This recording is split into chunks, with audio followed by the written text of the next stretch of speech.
Tribes के लिए जो हम लोग पढ़ रहे हैं उसमें लास्ट लेक्चर है, क्योंकि इससे रिलेटेड क्वेश्चंस चर्चा में रहे हैं। क्योंकि अभी हम जो 75th अपनी एनिवर्सरी इंडिपेंडेंस की जो आज़ादी का महोत्सव बना रहे हैं, तो उससे संबंधित जो ट्राइब्स काफ़ी चर्चा में रहे हैं, तो ये टॉपिक मुझे लगा काफ़ी चर्चा में, तो इससे रिलेटेड सभी डायमेंशंस में हम उसको कवर कर रहे हैं। लास्ट लेक्चर है इसका, तो उसमें हमें ये ध्यान रखना है कि जो एक मैंने आपको बताया था, एक कमीशन मैंने आपको बताया था, आपको ध्यान होगा पिछले लेक्चर में मैंने बताया था कि देववर जो कमीशन बना था, ठीक है, ये जो कमीशन बना था इसके रिकमेंडेशन के बेसिस पे, इसके रिकमेंडेशन पे के बेसिस पे जो है क्या क्रिएट हुआ था, क्या बनाया गया था, प्रिमिटिव ट्राइबल ग्रुप्स, राइट, ये बनाए गए थे।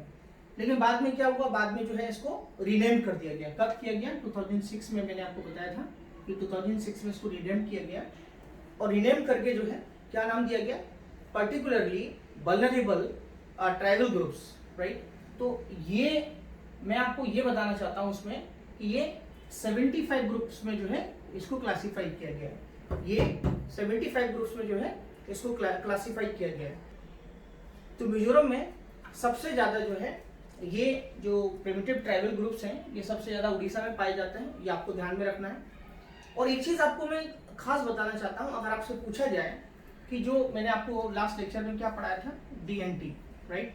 तो ये जो मैंने आपको पढ़ाया था DNT, इससे रिलेटेड क्या इंपॉर्टेंट इन्फॉर्मेशन है, मतलब डीनोटिफाइड जो नोमैडिक एंड सेमी नोमैडिक जो मैंने आपको पढ़ाए थे ट्राइब्स, तो उसको हम शॉर्ट में क्या बोलते हैं, DNT। तो इससे रिलेटेड कमीशन कौन सा है, तो इससे रिलेटेड जो कमीशन है रैंके कमीशन है, जो आपको ध्यान रखना है। 2006 में जो है रैंके कमीशन बना था, तो ये कमीशन आपको ध्यान रखना है, रैंके कमीशन। रैंके कमीशन कब बना था? 2006 में बना था, और इसकी रिपोर्ट 2008 में आई थी। तो किससे रिलेटेड है? DNT से रिलेटेड है। DNT का मतलब क्या होता है? D notified nomadic and semi nomadic tribals. अब डी नोटिफाइड का मतलब क्या होता है? डी नोटिफाइड का मतलब ये होता है कि जो है कह सकते हैं कि जिनको ब्रिटिश गवर्नमेंट ने क्या किया था, नोटिफाई किया था। नोटिफाई करने के बाद उनको जो है कह सकते हैं कि उनको बताया था कि वो जन्म से ही अपराधी होते हैं, इस तरीके से एक्ट बनाया था उनके बारे में। बाद में जब हमें आज़ादी मिली तो हमने उनको जो है डी नोटिफाई कर दिया उनको। और नोमैडिक का मतलब क्या होता है कि जो ट्राइब्स होते हैं जो इधर उधर घूमते रहते हैं। और सेमी नोमैडिक का मतलब क्या होता है? सेमी नोमैडिक का मतलब ये होता है कि जो कह सकते हैं कि घूमते तो रहते हैं, राइट, इधर उधर तो जाते रहते हैं, लेकिन वापस जो है अपने घर वापस आते हैं। तो इस तरीके से जो है ये इंपॉर्टेंट इंफॉर्मेशन मैंने आपको दी। अगली बात मैंने आपको ट्राइफेड के बारे में बताया था। ट्राइफेड काफ़ी इंपॉर्टेंट है, आपको ध्यान रखना है। और ट्राइफेड के बारे में मैंने आपको जो भी इंफॉर्मेशन दी, आप पिछले लेक्चर से ध्यान देना, काफ़ी महत्वपूर्ण बात है ये।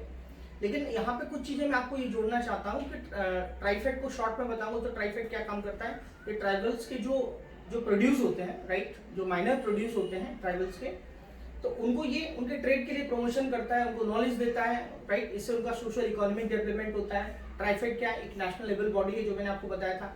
मैं आपको यहाँ क्या बताना चाहता हूँ, मैं आपको यहाँ ये बताना चाहता हूँ कि प्रधानमंत्री वनधन योजना जो है, जो काफ़ी इंपॉर्टेंट है ट्राइब से रिलेटेड। तो ये प्रधानमंत्री वनधन योजना कहाँ से चालू हुई? छत्तीसगढ़ बीजापुर से चालू हुई है, और ये 14 अप्रैल 2018 को स्टार्ट इनोग्रेट की गई है। और इसमें एक सबसे खास बात यह है प्रधानमंत्री वनधन बीमा योजना में कि इसके तहत जो ग्रांट दिया जाता है वो आर्टिकल 275 जो है उसके तहत ये ग्रांट दिया जाता है, क्लॉज 1 के तहत। और प्रधानमंत्री वनधन योजना का मेन उद्देश्य क्या है, मुख्य ऑब्जेक्ट क्या है? वो मुख्य ऑब्जेक्ट यहाँ पे ये है कि उनके जो नेचुरल रिसोर्सेज है, उन नेचुरल रिसोर्सेज को वो ठीक से यूटिलाइज कर सके और अपने लाइवलीहुड के लिए, अपने जीवन यापन के लिए उसका प्रयोग कर सके। और मैं आपको ये बताना चाहता हूँ कि जो उनके जो माइनर प्रोड्यूस होते हैं, उन माइनर प्रोड्यूस को जो है किस तरीके से वो मार्केट में लेके आए, तो इसके लिए क्या दिया जाता है? MFP पे, ठीक है, माइनर जो उनके फॉरेस्ट प्रोड्यूस होते हैं उनको MSP दिया जाता है। तो पहले ध्यान रखना है कि पहले जो है उसमें 50 आइटम थे, लेकिन अभी 73 आइटम है। तो ये इंपॉर्टेंट इन्फॉर्मेशन थी जो मैंने आपको बताई। अब मैं आपको बताना चाहता हूँ कि इस बार जो है ट्राइब्स डे मनाया गया, जनजातीय गौरव दिवस मनाया गया। तो जनजातीय गौरव दिवस जो मनाया गया वो 15 नवंबर को सेलिब्रेट किया गया था। हम चूंकि आज़ादी का महोत्सव मना रहे हैं, 75th एनिवर्सरी मना रहे हैं, तो बहुत सारे ट्राइब्स को हमको ध्यान रखना है। जैसे कि बिरसा मुंडा है, तो बिरसा मुंडा का कंट्रीब्यूशन क्या था वो ध्यान रखना है। जो रानी गैटन लियू थी जो कि नागालैंड से थी, उन्होंने मणिपुर में गांधी जी के विचारों को स्प्रेड किया, तो उनके बारे में हमको ध्यान रखना है। सिद्धू कानू को हमको ध्यान रखना है, ठीक है, सिद्धू कानू को हमको ध्यान रखना है कि जो कि संथाल विद्रोह से रिलेटेड है। उसके बाद सिद्धू कानू के बाद मैं आपको बताऊंगा आपको कि एक मुर्मू ब्रदर्स थे, उनका भी कंट्रीब्यूशन था फ्रीडम स्ट्रगल में, और उनकी 2 सिस्टर्स थी, राइट, उनको भी हमें ध्यान में रखना है कि उनका भी कंट्रीब्यूशन था। तो हम क्या कर रहे हैं, हम ट्राइब्स को देख रहे हैं एक सरसरी निगाह से। उसके बाद कह सकते हैं कि कुछ ट्राइब्स ऐसे हैं जिनको हमें ये याद रखना है, उनका नाम हमें याद रखना है। नाम हमें क्यों याद रखना है, हमें इसलिए याद रखना है क्योंकि ये एग्जाम्स में हमसे पूछे जा सकते हैं। अब जैसे मुर्मू ब्रदर्स थे तो उनकी 2 बहनें थी, उनका नाम था फूलो और झानो, राइट, तो ये किससे रिलेटेड है, ये फ्रीडम स्ट्रगल से रिलेटेड है। अल्लारी सीताराम राजू जो थे वो रंपा विद्रोह से रिलेटेड थे, जो कि आंध्र प्रदेश में हुआ था, ये विशाखापट्टनम और ईस्ट गोदावरी डिस्ट्रिक्ट के पास। तो आपको ट्राइबल्स के बारे में मैंने बताया। भारत में जो ट्राइबल्स लोग जो हैं उनकी जो पॉपुलेशन है भारत में, अगर आप देखेंगे तो उनकी जो पॉपुलेशन है वो, हम आपको क्या बताना चाहते हैं, उनकी जो पॉपुलेशन है वो सेंसस के बेसिस पे बता रहे हैं कि जो सेंसस 2011 में आया था तो उनकी जो पॉपुलेशन है वो 8.6% है। हमने वर्ल्ड ट्राइबल जो डे मनाया है वो 9 अगस्त को मनाया है, और ये इंडिजीनियस पीपल के लिए है। इंडिजीनियस जो पीपल होते हैं, स्वदेशी कह सकते हैं कि जो लोग हैं, राइट, वो इन्वायरमेंटल प्रोटेक्शन को ज़्यादा ध्यान देते हैं, आपको मालूम होगा। तो एक चीज़ और एग्जाम के लिए इंपॉर्टेंट है यहाँ वो ये इंपॉर्टेंट है कि जो ट्राइब्स हैं हमारे यहाँ कौन कौन से डिस्ट्रिक्ट, कौन कौन से स्टेट में नहीं है, जैसे कि हरियाणा में नहीं है, जैसे कि पंजाब में नहीं है, चंडीगढ़ में नहीं है, दिल्ली में नहीं है, पौंडीचेरी में नहीं है, और भारत में सबसे बड़ी जो ट्राइब्स है वो गौंड ट्राइब्स हैं, आपको ध्यान रखना है, GOND, गौंड ट्राइब्स। और हमारे संविधान में, कॉन्स्टिट्यूशन में आर्टिकल 33 जो 8 है ए, वो क्या बात करता है, वो ST कमीशन की बात करता है। 5th और 8th शेड्यूल, 5th और 6th शेड्यूल, ठीक है, 5th और 6th शेड्यूल जो है वो किससे रिलेटेड है, administration and control of tribal areas. तो आपको ये ध्यान में रखना है। आर्टिकल 342 क्लॉज 1 किससे रिलेटेड है, ट्राइब्स से रिलेटेड है। ट्राइब्स रिलेटेड मैं आपको बताना ये और चाहूंगा कि इनसे रिलेटेड कुछ कमीशंस बनाए गए हैं, जैसे कि 2030 में एक जेक्सा कमीशन बनाया गया था 2013 में, जो कि ट्राइब्स से रिलेटेड था। एक लोकुर कमीशन बनाया गया था 1965 में, भूरिया कमीशन बनाया गया था 2002 के आसपास, 2002। तो आपको ये ध्यान रखना है कि इनको जो ग्रांट्स दी जाती हैं 275(1) में दी जाती हैं। इनके प्रति जो ट्राइब्स के प्रति जो योजनाएं बनाई गई हैं उनके लिए प्रधानमंत्री आदिवासी आदर्श एक ग्राम योजना है, वो है उनके लिए, और प्रधानमंत्री जनजातीय विकास मिशन इनके लिए चलाया गया है। तो ये कुछ खास बातें जो है जो मैंने आपको ट्राइब्स से रिलेटेड बताई हैं, जो कि आपके लिए काफी महत्वपूर्ण है। अब मैं आपसे चर्चा ये करूंगा, मैं आपसे बात ये करूंगा कि कुछ जो कम्युनिटीज है वो काफी चर्चा में रही है और कम्युनिटीज एग्जाम में पूछी जाती हैं। तो अभी इस बार जो कम्युनिटीज पूछी जाएंगी उसमें कम्युनिटी सबसे इंपॉर्टेंट आपको ध्यान रखना है, एक चांगपा कमेटी है। तो चांगपा कमेटी से रिलेटेड पूछा जाए कि वो किससे रिलेटेड है, लद्दाख क्षेत्र से रिलेटेड है, ठीक है। यहाँ पे एक बकरी है, गॉड जिसको बोलते हैं, ये चांगपंथी जो है बकरी का नाम है, और उससे पश्मीना बकरी भी उसको कहते हैं, जिससे पश्मीना वूल जो है वो निकलता है, जो कि शॉल बनाने पे काम आता है। तो चांगपा कम्युनिटी मैंने बताया लद्दाख क्षेत्र से रिलेटेड है। एक बानियार्स जो है कह सकते हैं कम्युनिटी जो है चर्चा में थी। बानियार कम्युनिटी चर्चा में क्यों थी, क्योंकि मोस्ट बैकवर्ड ये कम्युनिटी है तमिलनाडु में। अब हुआ ये था कि 10.5% इनको कोटा दिया गया था, बाद में सुप्रीम कोर्ट ने इसको अनकॉन्स्टिट्यूशनल डिक्लेयर किया, क्योंकि ये बताया गया था कि कहीं ना कहीं राइट टू इक्वालिटी के अगेंस्ट है। तो ये मैंने आपको बात बताई कम्युनिटीज के बारे में। एक और कम्युनिटी चर्चा में रही है जो कि डारलोंग कम्युनिटीज है। तो ये जो डारलोंग कम्युनिटीज है, डारलोंग कम्युनिटी ध्यान रखना। तो ये जो डारलोंग कम्युनिटी है ये रिलेटेड है, त्रिपुरा से रिलेटेड है, और ये झूम कल्टीवेशन करते हैं। तो झूम कल्टीवेशन ये जो करते हैं, यहाँ इनको झूम कल्टीवेशन को ये बोलते हैं लोई, ठीक है। तो झूम कल्टीवेशन से रिलेटेड है। डारलोंग कम्युनिटी किससे रिलेटेड है, त्रिपुरा से रिलेटेड है। इनके अपने खुद के कस्टम्स होते हैं जिसको ये खुद से गवर्न करते हैं, ये आपको ध्यान में रखना है। तो इस तरीके से कम्युनिटीज को मैंने आपको बहुत सिंपल तरीके से बताया, और कुछ जो ट्राइब्स हैं जो कि चर्चा में रहे हैं वो भी मैं आपके साथ डिस्कस कर देता हूँ। एक जो ट्राइब्स है जो कह सकते हैं कोन्याक ट्राइब है, कोन्याक ट्राइब जो है वो आपको ध्यान रखना है। कोन्याक ट्राइब किससे रिलेटेड है, ये नागालैंड से रिलेटेड है, ये आपको ध्यान रखना है। उसके बाद पाइका जो रिवॉल्ट हुआ है 1827 में हुआ है, ये काफी इंपॉर्टेंट है। गवर्नमेंट ऑफ इंडिया ने बताया कि ये फर्स्ट फ्रीडम स्ट्रगल नहीं था पाइका, क्योंकि 1827 में हुआ था।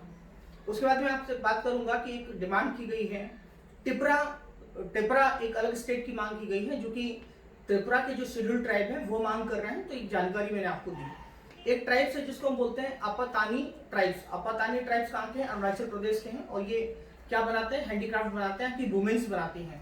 अपातानी ट्राइब्स अरुणाचल प्रदेश से रिलेटेड है और ये हैंडीक्राफ्ट बनाते हैं, जिसको हम चिचेन बोलते हैं। यहाँ की महिलाएं ये हैंडीक्राफ्ट बनाती हैं। यहाँ पे एक ट्राइब है जिसका नाम है आदि जनजाति ट्राइब। तो आदि जनजाति जो जनजाति है, ट्राइब्स हैं, राइट, ये क्या काम करते हैं? ये बैम्बो जो है, बैम्बो का इनका जो है बैम्बो से रिलेटेड जो चीजें बनाते हैं, और ये फेस्टिवल एक बनाते हैं, फेस्टिवल मनाते हैं, ये सेलिब्रेट करते हैं। उस फेस्टिवल का नाम है सोलुंग फेस्टिवल। सोलुंग फेस्टिवल मैं आपको लिख देता हूँ, सोलुंग फेस्टिवल। तो सोलुंग फेस्टिवल कौन मनाते हैं? ये आदि ट्राइब्स मनाते हैं। तो ये कब मनाया जाता है? ये जो है फसल जो क्रॉप होती है उसके हार्वेस्टिंग के समय। और ये यहाँ पे क्या करते हैं? ये सेक्रीफाइस करते हैं किसका? एनिमल्स का। राजस्थान के बारे में कुछ चर्चा कर लेते हो। राजस्थान जो है, राजस्थान में सबसे बड़ी जो ट्राइब्स है वो भील ट्राइब्स है सबसे बड़ी। और उसके बाद आप देखेंगे तो यहाँ एक और ट्राइब है जो मीणा ट्राइब है, ये सेकेंड ट्राइब है, राजस्थान की है। ये लोग ये मानते हैं कि हम इंडस वैली सिविलाइजेशन के वहाँ पे पहले रहते थे, हम ऐसा मानते हैं। यहाँ पे और भी ट्राइब्स हैं, जैसे कालबेलिया ट्राइब्स हैं। कालबेलिया ट्राइब्स किसके लिए इंपॉर्टेंट है? क्योंकि ये लोग जो है प्रोफेशनली जो है सांपों को हैंडल करते हैं। तो कालबेलिया को आप समझना, कालबेलिया से रिलेटेड ये डांस है, राइट, जो कि कालबेलिया डांस कहते हैं, राजस्थान का है। और यहाँ की और भी जनजातियां हैं, जैसे गरसिया है, काकोड़ी है, गढ़ियाला, लोहार है, सहरिया है। अब एक और चर्चा में रही है जो कि काफी न्यूज में थी, चकमा रिफ्यूजीज, चकमा जो ट्राइब्स हैं, और हाजोंग ट्राइब्स हैं, काफी चर्चा में थे। हाजोंग एक्चुअली हिंदू है, चकमा बुद्धिस्ट है। तो आपको ध्यान रखना है कि ये ज्यादातर एरिया कहाँ रहते हैं, चकमा और हाजोंग कहाँ रहते हैं? तो ये चटगांव का जो एरिया है वहां पे रहते हैं, और साथ ही साथ नॉर्थ ईस्ट इंडिया में भी रहते हैं, वेस्ट बंगाल, बांग्लादेश और म्यांमार में रहते हैं। और मैं आपको बताना चाहता हूं कि जो सीए कानून आया था उसके दायरे में ये नहीं आते हैं। अरुणाचल प्रदेश को इससे छूट है। क्योंकि हम लोग फास्ट रिवीजन कर रहे हैं तो इसलिए हमें मेन चीजों को हमें ध्यान रखना है और उन्हीं चीजों को हमें सुनते जाना है। यहाँ मैं आपको बताऊंगा कि गारो जो है, जो कि आपको पता होगा जनजाति है, जो कि मेघालय की है। उसके बाद फिर आप देखेंगे एक जनजाति काफी चर्चा में थी जिसका नाम है ब्रू। एक जो है ब्रू जो है ये काफी चर्चा में थी, इसके बारे में आपको ध्यान रखना। या इसका नाम बोलते हैं रियांग, ठीक है, ये ट्राइब्स काफी चर्चा में था। तो ब्रू और रियांग जो ट्राइब्स हैं ये नॉर्थ ईस्ट में ट्राइब्स हैं, जो कि स्पेशली त्रिपुरा, मिजोरम और असम में रहते हैं। ये त्रिपुरा में, ये जो त्रिपुरा में है, ये पर्टिकुलरली वल्नरेबल ट्राइबल ग्रुप्स में आते हैं, विशेष कमजोर जनजाति ग्रुप में आते हैं। ये आपको ध्यान में रखना है। ब्रू और रियांग एक्चुअली मिजोरम में क्या बनाया गया था, इनको निशाना किया गया था, इनको अटैक किया गया था। तो 2020 में एक एग्रीमेंट हुआ, गृह मंत्रालय ने रिस्पॉन्सिबिलिटी दी कि हम जो है इनका देखरेख करेंगे। उसके बाद एक ट्राइब जो है जिसका नाम है हक्की फिक्की, इसका ट्राइब का नाम है हक्की फिक्की ट्राइब है, ये चर्चा में थी। तो आपको ध्यान रखना है ये कौन सी ट्राइब है। ये कर्नाटक की ट्राइब्स है, ये नोमेडिक है, घूमते रहते हैं ये। इनको वर्ड कैचर भी कहा जाता है, ठीक है, चिड़ियों को पकड़ने वाले। और ये कन्नड़, तेलुगु, तमिल, मलयालम बोलते हैं। और एक इनकी और लैंग्वेज है जिसको बोलते हैं बगरी बोली लैंग्वेज ही बोलते हैं। और ये मान के ही चलते हैं कि हम लोग जो है महाराणा प्रताप के वंश से रिलेटेड है, हम लोग वो क्लेम करते हैं। और ये वॉरियर है, योद्धा है, और मुगलों से इनको डिफीट मिला, इसलिए साउथ इंडिया में वापस आ गए। तो ये चर्चा में थी, इसलिए मैंने आपको इसके बारे में बताया। आगे हम देखते हैं एक और कम्युनिटी है जो कि काफी चर्चा में थी। वो कम्युनिटी है जिसको बोलते हैं पुलायार, ठीक है, पुलायार कम्युनिटी। यहाँ पे लिख देता हूँ पुलायार कम्युनिटी। तो पुलायार कम्युनिटी कहाँ से रिलेटेड है? पुलायार कम्युनिटी जो है ये केरला, कर्नाटक और तमिलनाडु से रिलेटेड है, सोशल ग्रुप है ये। और सबसे खास बात है ये है कि ये चर्चा में थी, इसलिए मैंने आपको बताया। एक नागा कम्युनिटी है जो कि नागालैंड से, जैसे आप समझ सकते हैं। तो ये कुछ कम्युनिटी चर्चा में थी जो मैंने आपको बताया। एक कम्युनिटीज के बारे में और हम लोग चर्चा कर लेते हैं। ट्राइब है जो काफी चर्चा में था, जैसे सेंटनली है। तो सेंटनली के बारे में हमको ये ध्यान रखना है कि जो अंडमान में जो सेंटनली जो कह सकते हैं सेंट नली जो वहाँ पे आइलैंड है, राइट, उस द्वीप पर ये पाए जाते हैं। इनकी जो संख्या है, सेंट नली जो ट्राइब्स हैं 50 से 100 के बीच में है। और ये कौन है, ये कह सकते हैं कि पर्टिकुलरली वल्नरेबल ट्राइबल ग्रुप्स हैं ये, ठीक है। मैंने आपको बताया इनको प्रिमिटिव वल्नरेबल ट्राइबल ग्रुप्स कहा जाता है, लेकिन बाद में इनका रीनेम कर दिया गया इनको 2006 में, तो इसलिए मैं इसका ऐसा नाम दे रहा हूँ, ये आप ध्यान रखिएगा। तो ये विशेष रूप से कमजोर जनजाति समूह है और इनको प्रोटेक्शन है, प्रोटेक्शन एसटी एक्ट जो है 1956 उसके तहत इसको इनको प्रोटेक्शन है। इनकी फोटो लेना मना है, इन पर कोई पिक्चर नहीं बना सकते आप इस तरीके के, तो वो क्राइम माना जाता है। तो इस तरीके से एक ट्राइब और चर्चा में थी जिसको बोलते हैं कोया ट्राइब, जो कि तेलंगाना और आंध्र प्रदेश से रिलेटेड है। तो आपको मैंने बहुत एक कह सकते हैं कि जो चीजें इंपॉर्टेंट थी, जो ट्राइब से रिलेटेड थी, मैंने आपको एक लेक्चर में बताई। अब हम नेक्स्ट लेक्चर में फिर से मिलते हैं। थैंक यू, धन्यवाद।